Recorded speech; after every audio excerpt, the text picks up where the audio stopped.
Well, Shannon, let me explain. So everything in this flashlight is literally made or fabricated right here in Los Angeles, yet, except for these small microscopic parts, a microchip and an O-ring, which can only be found overseas. But because of the way the current law is written, he can't call this made in America, and that's an important selling point of consumers against the cheaper foreign knockoffs.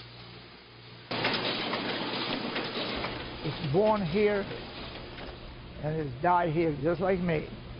I'm not going to China. Tony Maglica started Maglite out of his garage in 1960. Today it's a multi-million-dollar business that's struggling because of cheap imports and a California law that limits his ability to label his flashlights made in America. People who knows it, they say, why don't you mark made in USA? I said, I can't do, I got sued. Maglica sources all materials in the U.S. and fabricates everything else except this one piece. Under California law, 95% of a product must be made here. But Maglite, among other U.S. companies, say that standard allows trial lawyers to game the system, filing lawsuits that manufacturers can't risk losing. So most avoid the Made in America label entirely. If it's a question of cutting corners, saving money, and increasing profits, which is often really the case, then it shouldn't bear a label that's not honest and truthful. Consumer groups support the California statute because it acts as a national standard.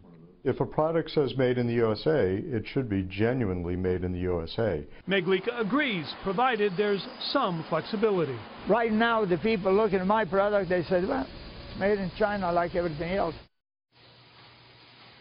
So here's the problem. A worker in China or Mexico is going to make a fraction of what these guys make, and they're going to sell to the big box stores for, say, $2, and they'll sell for 20. Well, Maglite, let's just say, is 18. The store's going to say, we can't sell your product because we can't make enough money. So the current law, Shannon, they would argue, is actually hurting American workers, not helping them, because they can't say made in America, and American consumers will pay more for those products. Back to you. They will. At least it's a very patriotic-looking flashlight. We like it.